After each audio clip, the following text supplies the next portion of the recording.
Welcome to ఉదయం TV news. ముందుగా bulletin లో హెడ్లైన్స్ చూద్దాం.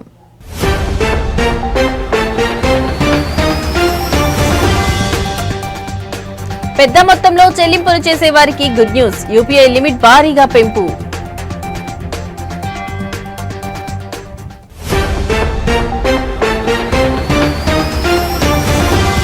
వైసీపీ నాయకులు తప్పుడు ప్రచారాలు మానుకోవాలి. కదిరి ఎమ్మెల్యే కందికుంట వెంకటప్రసాద్ హెచ్చరిక.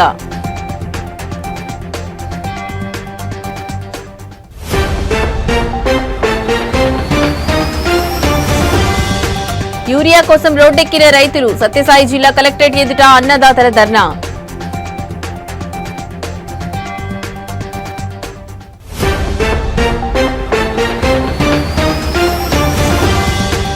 వనపర్తిలో జర్నలిస్టుల నిరసన. ఖమ్మం జర్నలిస్టుపై కేసు ఎత్తివేయాలని డిమాండ్.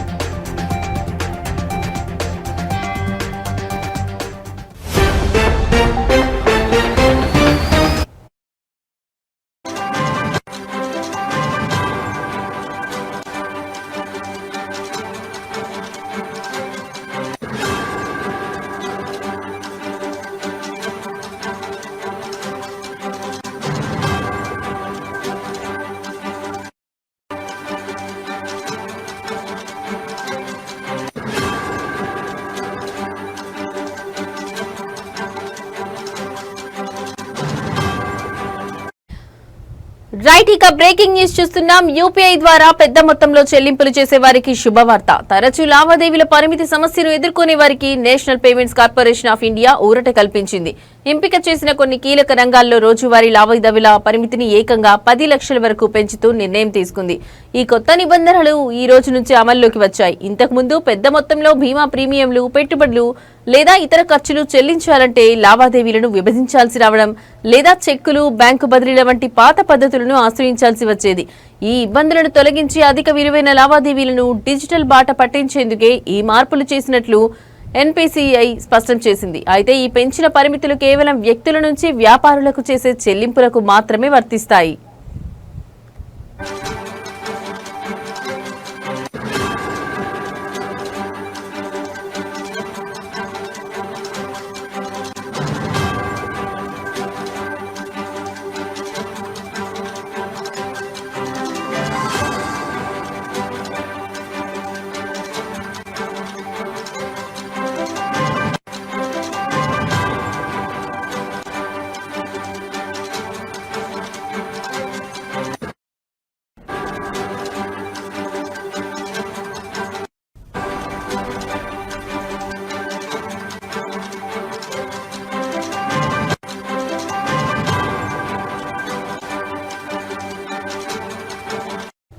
తాజా మార్పుల ప్రకారం క్యాపిటల్ మార్కెట్లు బీమా ప్రీమియంల చెల్లింపుల కోసం ఒక్కో లావాదేవీ పరిమితిని 2 లక్షల నుంచి 5 లక్షలకు పెంచారు. ఈ విభాగాల్లో ఒక రోజులో గరిష్టంగా 10 లక్షల వరకు చెల్లించవచ్చు. అలాగే రుణ వాయిదాలు, ప్రయాణ బుకింగ్లు, ప్రభుత్వ ఈ మార్కెట్ ప్లేస్ లావాదేవీల కోసం కూడా ఒక్కో లావాదేవీ పరిమితిని 5 లక్షలకు పెంచారు. క్రెడిట్ కార్డు బిల్లుల చెల్లింపులకు ఒక్కో లావాదేవీకి 5 లక్షల వరకు అవకాశం కల్పించగా రోజువారీ పరిమితిని 6 లక్షలుగా నిర్ణయించారు.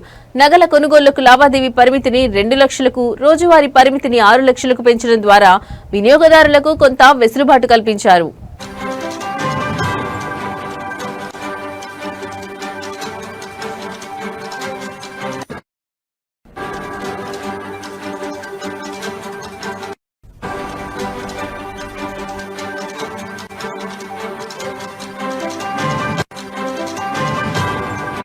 అయితే వ్యక్తుల మధ్య రోజువారీ లావాదేవీల పరిమితిలో ఎలాంటి మార్పు చేయలేదని, అది యథాతథంగా 1 లక్షగానే కొనసాగుతుందని ఎన్పీసీఐ స్పష్టం చేసింది. ఈ పెంచిన పరిమితులు కేవలం ధృవీకరించబడిన వ్యాపారులకు చేసే చెల్లింపులకు మాత్రమే వర్తిస్తాయని, ఇది లావాదేవీల భద్రతను మరింత పెంచుతుందని నిపుణులు చెబుతున్నారు.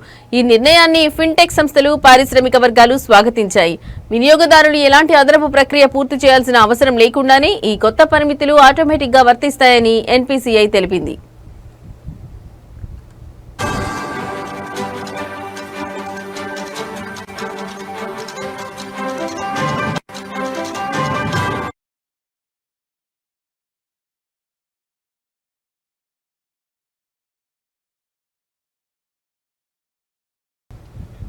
నెల్లూరు జిల్లాకు మొదటి మహిళా సూపరింటెండెంట్ ఆఫ్ పోలీస్ గా అజితా విజన్ల బాధ్యతలు స్వీకరించారు. గంజాయి రహిత జిల్లాగా నెల్లూరుని మార్చడమే తన ప్రధాన లక్ష్యమని ఈ సందర్భంగా ఆమె తెలిపారు. తెనాలికి చెందిన అజితా విజన్ల తల్లిదండ్రులు హైదరాబాద్ లో ఉద్యోగస్తులు కావడంతో ఆమె ప్రాథమిక విద్య అక్కడే సాగింది.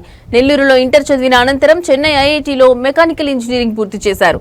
అనంతరం అమెరికాలో ఎంఎస్ చేసి కొంతకాలం ఉద్యోగం చేశారు. సివిల్ సర్వీసులపై ఆసక్తితో స్వదేశానికి తిరిగి వచ్చి హైదరాబాద్ సెంట్రల్ యూనివర్సిటీలో పీహెచ్డీ చేశారు. 2015లో ఆమె ఇండియన్ పోలీస్ సర్వీస్ కు ఎంపికయ్యారు. ఆమె భర్త ఐపీఎస్ అధికారి రాహుల్ దేవ్ సింగ్ ప్రస్తుతం విజయవాడ రైల్వే ఎస్పీగా పనిచేస్తున్నారు.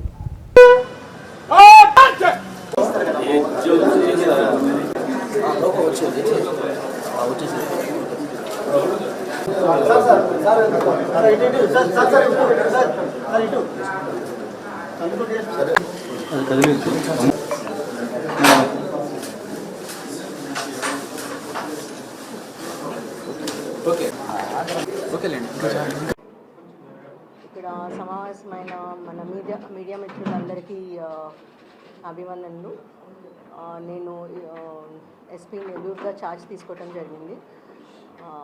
నాకు ఈ అవకాశం కల్పించిన గౌరవనీయులైన ముఖ్యమంత్రి గారికి, డీజీపీ గారికి నా హృదయపూర్వక కృతజ్ఞతలు. ఈ జిల్లాకి ఎస్పీగా రావటం అండ్ ఇక్కడ పరిస్థితుల్ని బట్టి ఇక్కడ నా లా అండ్ ఆర్డర్ ఎన్ఫోర్స్మెంట్ చేయటం నా టాప్ ప్రయారిటీ. సో దాని ప్రకారంగా అందరి కోఆపరేషన్తో ముందుకెళ్దామనేసి ఆశిస్తున్నాను. ముఖ్యంగా ప్రతి చోట లా అండ్ ఆర్డర్ ఎన్ఫోర్స్మెంట్కి ముఖ్యంగా కావాల్సింది మన రౌడీ ఎలిమెంట్స్ కంట్రోల్ చేయటము అండ్ క్రైమ్ అగెయిన్స్ట్ ఉమెన్ జరగకుండా చూసుకోవటము, sense of safety and security అందరిలోనూ ఉండటం చూసుకోవాలి. సో దానికోసం పోలీస్ డిపార్ట్మెంట్ తరఫున మా మొత్తం టీంతో ఎఫిషియెంట్గా వర్క్ చేసేట్టుగా కంపల్సరీ కృషి చేస్తాను. ఇంపార్టెంట్లీ ఇక్కడ యువత ఎటువంటి డ్రగ్స్ వంటి వాటిలోకి వెళ్లకుండా enforcement both supply and demand side control చేయడానికి మేము అన్ని రకాలుగా కృషి చేస్తాము. మీకు తెలిసింది ఈగల్ అని ఒక ప్రత్యేక బృందం కూడా రాష్ట్రం తరపున పోలీస్ డిపార్ట్మెంట్తో ఏర్పాటు చేయడం జరిగింది. సో మనం డిస్ట్రిక్ట్లో కూడా చాలా ఇంపార్టెన్స్ ఇచ్చి డ్రగ్ ఎన్ఫోర్స్మెంట్ సరిగా చేస్తాము. సెకండ్ థింగ్, ఇంపార్టెంట్లీ ఈ మధ్య cyber crime and financial frauds ఇవి రెండు చాలా ఎక్కువ అవుతున్నాయి. సో స్పెషల్ టీమ్స్ పెట్టుకొని మా టెక్నికల్ కేపబిలిటీని కూడా పెంచుకొని మా టీం అందరినీ కూడా మంచిగా ట్రైన్ చేసుకొని వాటన్నిటినీ ట్రాక్ చేసేట్టుగా అండ్ మంచిగా ఇన్వెస్టిగేట్ చేసేట్టుగా చూస్తాము. అండ్ డిటరెన్స్ కూడా ఉండేట్టుగా స్టెప్స్ తీసుకుంటాము. మోస్ట్ ఇంపార్టెంట్లీ మా స్టాఫ్ మా పర్సనల్ ఒక wellbeing and mental health is very important. Police పర్సనల్కి కావాల్సినట్టుగా అన్ని రకాలుగా వెల్ఫేర్ కార్యక్రమాలు కూడా చూసుకుంటాము. And last but not the least, the top priority ప్రజలకి అందుబాటులో ఉండటము. సో పీపుల్ సెంట్రిక్ డెసిషన్స్ తీసుకుంటూ ఎప్పుడు ప్రజలకి అందుబాటులో ఉంటాను. నేను ఆఫీస్లో ఎప్పుడైనా కానీ anybody can walk in to my office and phone అందరి దగ్గర ఉంటుంది, డిస్ట్రిక్ట్ ఎస్పీ నంబర్ మీ దగ్గర ఉంటుంది. ఎప్పుడైనా ఏదైనా ఇన్ఫర్మేషన్ చేయాలనుకున్నా కానీ మీడియా మిత్రులు కానీ ప్రజల్లో ఎవరైనా కానీ anybody please do not hesitate, నాకు ఎప్పుడైనా కాల్ చేయొచ్చు, నేను కాల్స్ తీసుకుంటాను. సో అండ్ ఎనానిమిటీ కూడా ఉంటుంది. సో మీరు ప్రజలకి మన సొసైటీలో మనం లా అండ్ ఆర్డర్ ఎన్ఫోర్స్మెంట్కి అన్ని రకాలుగా కృషి చేస్తానని నేను అనిపిస్తున్నాను. Thank you. Overall it's a very good district అండి. వీ హ్యావ్ హ్యాడ్ మా ముందు చాలా మంచి ఆఫీసర్స్. చిత్తూరు జిల్లా స్వయంభూ శ్రీ వరసిద్ధి వినాయక స్వామి వారి దేవస్థానం కాణిపాకంలో జరుగుతున్న వార్షిక బ్రహ్మోత్సవాలలో భాగంగా 19వ రోజు రాత్రి కామధేను వాహన సేవ వైభవంగా జరిగింది. ఈ కార్యక్రమంలో సిద్ధి బుద్ధి సమేత శ్రీ వరసిద్ధి వినాయక స్వామి వారు కామధేను వాహనంపై కొలువై కాణిపాకం పురవీధుల్లో గ్రామోత్సవంలో పాల్గొన్నారు. స్వామివారిని దర్శించుకోవడానికి భక్తులు పెద్ద సంఖ్యలో తరలివచ్చారు. ఈ కార్యక్రమంలో దేవస్థానం కార్యనిర్వహణాధికారి పెంచల కిషోర్, ఆలయ అధికారులు, కామధేను వాహన ఉభయదారులు మరియు ఇతర భక్తులు పాల్గొన్నారు. స్వామివారికి ప్రత్యేక పూజలు, హారతులు నిర్వహించారు.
తెలుగుదేశం పార్టీ నాయకుడు ఒకరు వైసీపీ నేతలపై తీవ్ర విమర్శలు చేశారు. వైసీపీ నాయకులు తప్పుడు ప్రచారాలు మానుకుని జాగ్రత్తగా మాట్లాడాలని ఆయన హెచ్చరించారు. తాము రోడ్డుపైకి వచ్చి మాట్లాడేందుకు వైసీపీకి అవకాశం ఇస్తున్నామని, కానీ గత 5 ఏళ్లు తమ పాలనలో ఒక్కరోజు కూడా ప్రజా సమస్యలపై మాట్లాడేందుకు వైసీపీకి అవకాశం ఇవ్వలేదని, సిగ్గు మానం ఉంటే గుండెల మీద చేయి వేసుకుని ఆలోచించుకోవాలని ఆయన అన్నారు. జగన్మోహన్ రెడ్డి ప్రజలు సంతోషంగా ఉంటే ఓర్చుకోలేరని, మహేష్ బాబు సినిమాలోని విలన్ లాగా ఇతరులు ఏడుస్తుంటే నవ్వే సైకాలజీ కలిగిన వ్యక్తని ఆయన విమర్శించారు. డాక్టరేట్ కోసం ప్రయత్నిస్తున్న మాజీ మంత్రి ఉషశ్రీ చరణ్ మెడికల్ కాలేజీలపై మాట్లాడిన తీరు హాస్యాస్పదంగా ఉందని టీడీపీ నాయకుడు అన్నారు. తాము నిర్మించిన రోడ్లపైనే ప్రయాణిస్తున్న ఆమెకు తాము చేసిన అభివృద్ధి కనిపించడం లేదా అని ప్రశ్నించారు. 23 కేసులు పెట్టినారు. ధర్నాలు చేస్తే ప్రజా సమస్యల మీద గలమిప్పాలంటే హౌస్ అరెస్ట్, ఇళ్లల్లే పోలీసులు వచ్చి కూర్చునేవాళ్ళు. మీ ఇళ్లలోకి ఏమన్నా పంపిస్తానమ్మా? ఈరోజు మాజీ మంత్రి ఉషశ్రీ చరణ్, మీరు కట్టిండే మెడికల్ కాలేజీలో అసలు పిల్లర్స్ వేసేది వదిలేస్తే గుంతలు పడి నీళ్లుంటే దాంట్లో పోయేసి స్నానాలు చేయమన్నట్లు రాజకీయం చేసి చూస్తున్నారు. మీకు తెలిసిన రాజకీయం మంది ఆడమనిషి, అందులో డాక్టరేట్ కోసం ప్రయత్నం చేస్తాను. హాఫ్ నాలెడ్జ్ వాళ్ళని మాట్లాడుతాను. నీకు ఫుల్ నాలెడ్జ్ ఉంది కదా, ఒండిగోళ్ళు కనపడలేదా? కదిరికి వచ్చినావు, చెప్పా పెట్టకుండా గాండ్లపేట పోయినావు, అభివృద్ధి లేదని మాట్లాడతావు. మేమేసిన రోడ్డు మీద పోయినావు తల్లి. నువ్వు ఇప్పటికీ నిన్ను ఎందుకు సమాధానం చెప్పాల్సి వస్తుందంటే, అనివార్యంగా మీరు వైఎస్ఆర్సీపీ పార్టీకి ఈ జిల్లా అధ్యక్షురాలు ఉన్నారు కాబట్టి మీరు మాట్లాడే మాటలు అందరూ కూడా సమాధానం చెప్తాం. మేము ఖచ్చితంగా రాజకీయాలే మాట్లాడతాము. మీ కళ్ళగా నీళ్లు కనపడలేదా? మళ్ళీ ఏదో వేదికగా పిలుస్తుందంట. అంటే ఇది ఒక ప్రహాసనం అయిపోయింది. ఎట్లా లేయేది కాదు, పోయేది కాదు, లేస్తే మంచిది కాదని అసలు. వీడు లేసేది లేదు, వాడు పెట్టేది లేదు. ఈ రకమైన దూరంతో రాజకీయాలు చేయాలనుకుంటే ఇంకా మూర్ఖపాలు వచ్చింది. మీకు హాఫ్ నాలెడ్జే మేడం, ఫుల్ నాలెడ్జ్ అయితే లేదు. ఇదంతా half knowledge, outdated politician strategy. కాంటెంపరీలో జెన్జీ వచ్చేసింది తల్లి. నువ్వు జెన్జీ కాదేమో. జెన్జీ దగ్గరికి వచ్చినప్పుడు they are more productive, they are more realistic and they are more materialist. వాస్తవాలే మాట్లాడతారు, వాస్తవంలో బతుకుతారు, వాస్తవాలే ఆచరిస్తారు, ఉత్పాదకతను పెంచుకుంటారు. వాళ్ళకి ఇచ్చిన టాస్క్ని వితిన్ నో టైం కంప్లీట్ చేసేటువంటి జనరేషన్ ఉన్నటువంటి పరిస్థితి. ప్రజలకు మంచి చేసే విధానంలో ప్రతిపక్షం కూడా నిర్మాణాత్మకంగా వ్యవహరించాలి కానీ అడ్డగోలుతనంగా అపోహలు సృష్టించి అబద్ధాలు ఆడుతూ రాజకీయ లాభాపేక్ష పెట్టుకొని ప్రజల్ని మభ్యపెట్టే ప్రయత్నం జగన్మోహన్ రెడ్డి మొదటి రోజు నుంచి కూడా, పార్టీ స్థాపించినప్పటి నుంచి కూడా ఇదే రకమైనటువంటి ఆలోచన ఉన్నారు. అందుకే ఆయన్ని సైకో జగన్ అంటారు. ఆయన మామూలుగా మనస్తత్వమే ఒక రకమైనటువంటి పెక్యులియర్ సైకాలజీ. అదేదో సినిమా వచ్చింది చూడండి, మహేష్ బాబు సినిమా, ఎవరో ఏడుస్తా అంటే నవ్వుతా అంటాడు, ఆ టైప్ సైకాలజీ. సత్యసాయి జిల్లా యూరియా సరఫరాలో ప్రభుత్వం విఫలమైందని ఆరోపిస్తూ శ్రీ సత్యసాయి జిల్లా కేంద్రం పుట్టపర్తిలో రైతులు రోడ్డెక్కారు. కాంగ్రెస్ పార్టీ ఆధ్వర్యంలో రైతన్నలు భారీ ర్యాలీ నిర్వహించి కలెక్టరేట్ ఎదుట నిరసన వ్యక్తం చేశారు. ఇనుములపల్లి గణేష్ సర్కిల్ నుంచి ప్రారంభమైన ఈ ర్యాలీ కలెక్టర్ కార్యాలయం వరకు కొనసాగింది. ఈ సందర్భంగా కాంగ్రెస్ పార్టీ జిల్లా కిసాన్ కాంగ్రెస్ అధ్యక్షుడు సజ్జారెడ్డి మాట్లాడుతూ రైతులకు యూరియా సరఫరా చేయడంలో అధికార ప్రభుత్వం పూర్తిగా విఫలమైందని విమర్శించారు. ఒక రైతుకు కేవలం 2 బస్తాలు మాత్రమే ఇవ్వాలనే నిబంధనను సడలించి సాగు విస్తీర్ణానికి అనుగుణంగా యూరియాను అందించాలని డిమాండ్ చేశారు. యూరియాకు ఉన్న డిమాండ్ను దృష్టిలో ఉంచుకుని కొంతమంది వ్యాపారులు బ్లాక్ మార్కెట్కు యూరియాను తరలిస్తున్నారని, దీనిని తక్షణమే అరికట్టాలని సజ్జారెడ్డి అన్నారు. అంతేకాకుండా ఎంఆర్పీ ధరలకే యూరియాను సరఫరా చేసేలా చర్యలు తీసుకోవాలని కోరారు.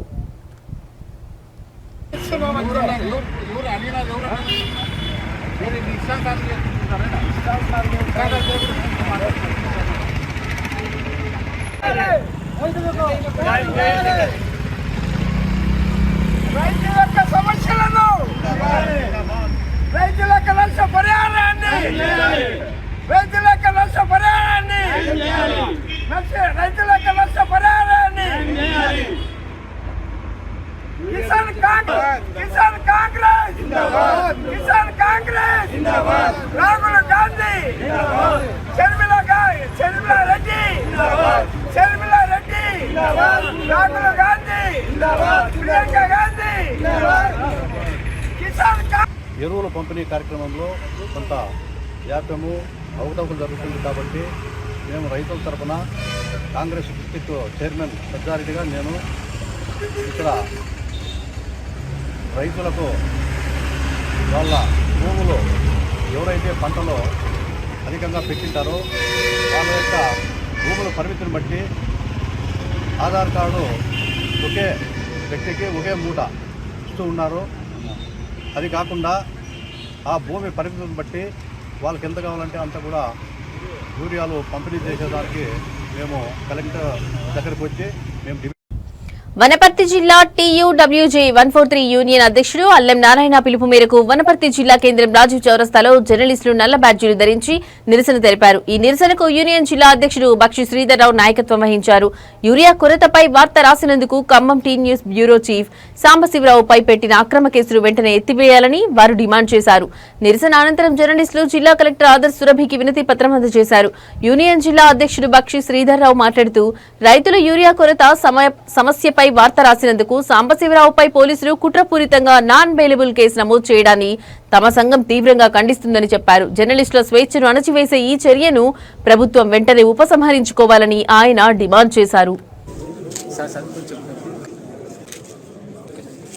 సమాజంలో జర్నలిస్టులది కీలక పాత్ర ఉంటుంది. అందులో భాగంగానే జర్నలిస్టులు ఎప్పటికప్పుడు ప్రజా సమస్యలను ప్రభుత్వం దృష్టికి తీసుకుపోయే కార్యక్రమాన్ని నిర్వహిస్తూ ఉంటారు. అది వారి విధి నిబంధనలో విధి నిర్వహణలో అదొక భాగం కాబట్టి, అదేవిధంగా ఈ మధ్య రైతులు ఏదైతే ఎదుర్కొంటున్నారో యూరియా సమస్యను, ఆ సమస్యపై పత్రికల్లో రాస్తున్న విలేకరులను ప్రభుత్వం టార్గెట్ చేస్తుంది. ముఖ్యంగా పోలీసులు ప్రజాస్వామ్యాన్ని అపహాస్యం చేస్తూ జర్నలిస్టులపై కేసులు పెట్టేందుకు ఏమాత్రం కూడా జంకటం లేదు. కాబట్టి ఏదైతే అక్రమ కేసులను జర్నలిస్టులపై నమోదు చేస్తున్నారో వాటిని వెంటనే ఎత్తివేయాలి. అదేవిధంగా మన జిల్లాలో కూడా ఇలాంటి కేసులను చాలామంది కూడా తప్పుడు ఫిర్యాదులు ఇవ్వటం, వారిపై కేసులు నమోదు చేసేందుకు పోలీసులు కూడా ఆసక్తి చూపడం అనేది చాలా దారుణమైన అంశము. కాబట్టి ఇలాంటి సంఘటనలు ఏమైనా ఉంటే పూర్తిగా విచారణ జరిపి సంబంధిత జర్నలిస్టులతో పూర్తి వివరాలు సేకరించి ఏదైతే ప్రజాస్వామ్యానికి వ్యతిరేకంగా జర్నలిస్టులు వ్యవహరిస్తే తప్ప కేసులు నమోదు చేసే హక్కు ఎవరికి కూడా లేదు. కాబట్టి ఇటు పోలీసులు కానీ అటు రాజకీయ పార్టీల నాయకుల ఒత్తిళ్లు కానీ జర్నలిస్టులపై ఉంటే జర్నలిస్ట్ లోకం కూడా ముక్త తాటిపైకి వచ్చి ఇలాంటి సంఘటనలను తీవ్రంగా ఖండించడమే కాకుండా జర్నలిస్టుల ఐక్యతతో చాలా అంటే ఏదైతే అన్యాయం ఉందో అన్యాయాన్ని ఎదిరించేందుకు మేమంతా కూడా ఒక్క తాటిపైకి వస్తామని చెప్పి సందర్భంగా తెలియజేసుకుంటున్నాం. కాబట్టి ఈ అక్రమ కేసులను వెంటనే తొలగించాల్సిన బాధ్యత పోలీస్ శాఖ పైన ఉంది. అదేవిధంగా ప్రభుత్వం కూడా ఎక్కడైతే సమస్యలు ఉన్నాయో ఆ సమస్యలపై ప్రజల దృష్టికి తీసుకునేందుకు పత్రికల్లో. సంగారెడ్డి జిల్లా కంది గ్రామంలోని పల్లె ప్రకృతి వనంలో సిమెంట్ పలకలు పాతి అడ్డంగా పెట్టారని గ్రామ సెక్యూరిటీ గార్డ్ కు ఫిర్యాదు అందింది. ఈ ఫిర్యాదుపై గ్రామ పంచాయతీ కార్యదర్శి వెంటనే స్పందించారు. గ్రామ కార్యదర్శి గ్రామ పంచాయతీ సిబ్బందితో కలిసి పల్లె ప్రకృతి వనాన్ని పరిశీలించారు. అనంతరం మాట్లాడుతూ ఈ విషయాన్ని ఉన్నతాధికారుల దృష్టికి తీసుకెళ్తామని తెలిపారు. పల్లె ప్రకృతి వనాన్ని కాపాడాలని గ్రామస్తులు కోరుతున్నారు.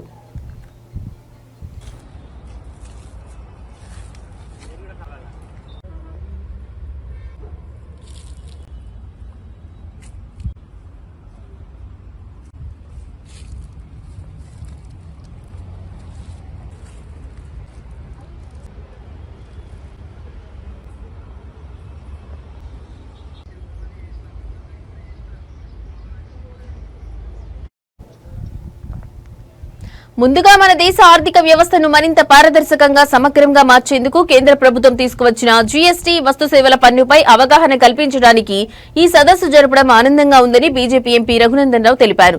ఈ సందర్భంగా ఆయన మాట్లాడుతూ మన దేశంలో ముందు చాలా రకాల పన్నులుండేవి. Excise, VAT, sales tax, service tax ఇవన్నీ వ్యాపారవేత్తలకు గందరగోళం, రెట్టింపు పన్ను భారాన్ని కలిగించేవని, ఇవన్నీ తొలగించి ఒక దేశం ఒక పన్ను ఒక మార్కెట్ అనే లక్ష్యంతో జీఎస్టీ ప్రవేశపెట్టబడిందని అన్నారు. పారదర్శకత పన్నులు ఎక్కడి నుంచి వస్తున్నాయి, ఎక్కడ ఖర్చవుతున్నాయన్నది స్పష్టంగా తెలుస్తుందని అన్నారు. మన చిన్న వ్యాపారులు భయపడాల్సిన అవసరం లేదు. జీఎస్టీలో కాంపోజిషన్ స్కీమ్ ద్వారా టర్నోవర్ తక్కువ ఉన్న వారికి సులభమైన విధానాలు, తక్కువ పన్ను రేట్లు అమలు చేస్తున్నారు. ఇది వ్యాపార అభివృద్ధికి తోడ్పడుతుందని అన్నారు. దీపావళి పండుగని రెండోసారి ఇప్పటికే ప్రజలకు అందించినటువంటి ప్రభుత్వం నరేంద్ర మోడీ గారి ప్రభుత్వం. రాజకీయాలకి కాకుండా పేద ప్రజల అభ్యున్నతి లక్ష్యంగా నరేంద్ర మోడీ గారి నాయకత్వంలో భారత ప్రభుత్వం ఎల్లప్పుడూ పేద ప్రజల కోసం, పేద ప్రజల సంక్షేమం కోసం పనిచేస్తుంది. దాంట్లో భాగంగా మొట్టమొదటిసారిగా నరేంద్ర మోడీ గారి నాయకత్వంలో ఈసారి బడ్జెట్ ప్రవేశపెట్టినప్పుడు చాలా మంది అనుకుంటారు కాంగ్రెస్ చాలా గొప్పగా చేస్తుంటే మన్మోహన్ సింగ్ ఉండగా ఇట్లయితే అట్లయితే అని అనుకుంటారు.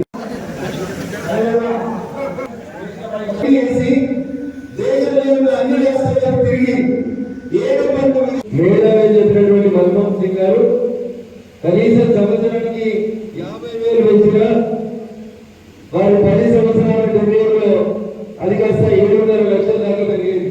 కానీ దురదృష్టం అంతర్గత. ఆంధ్రప్రదేశ్ ప్రభుత్వం మహిళలకు ఆర్టీసీ బస్సులో ఉచిత ప్రయాణం కల్పించిన తర్వాత సీట్ల కోసం మహిళల మధ్య గొడవలు తరచుగా జరుగుతున్నాయి. తాజాగా ఎన్టీఆర్ జిల్లాలో ఒక ఆర్టీసీ బస్సులో సీటు విషయంలో 2 మహిళలు వాదులాడుకున్న వీడియో సోషల్ మీడియాలో వైరల్ అవుతోంది. ఈ ఘటన పెనుగంచిప్రోలు నుండి విజయవాడ వెళ్లే ఒక ఆర్టీసీ బస్సులో జరిగింది. బస్సులో సీటు విషయంలో మొదట 2 మహిళల మధ్య వాగ్వాదం జరిగింది. వీరి బంధువులు కూడా గొడవలో జోక్యం చేసుకోవడంతో అది మరింత తీవ్రమైంది. 2 మహిళలు ఒకరిపై ఒకరు వాటర్ బాటిల్ విసురుకుంటూ బూతులు తిట్టుకున్నారు.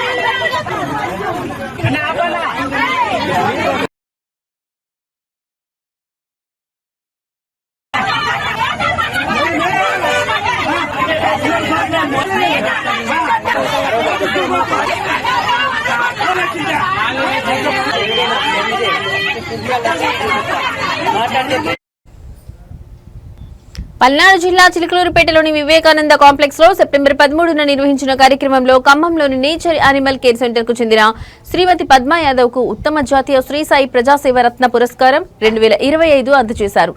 ఈ పురస్కారాన్ని శ్రీ జయసాయి ట్రస్ట్ చైర్మన్ పూసపాటి బాలాజీ గారి చేతుల మీదుగా ఆమెకు ప్రదానం చేశారు. ఈ సందర్భంగా పద్మా యాదవ్ మాట్లాడుతూ జాతీయ స్థాయి పురస్కారం లభించినందుకు సంతోషంగా ఉందని తెలిపారు. గతంలో తనకు ఎన్నో అవార్డులు వచ్చాయని, అయితే ఈ రోజు అందుకున్న అవార్డుకు ఒక ప్రత్యేకత ఉందని ఆమె అన్నారు. భగవంతుని ఆశీస్సులతో మరింత ముందుకు వెళ్లాలని కోరుకుంటున్నానని తెలిపారు. జంతు సంరక్షణలో ఆమె చేసిన కృషికి గుర్తింపుగా ఈ పురస్కారం లభించింది.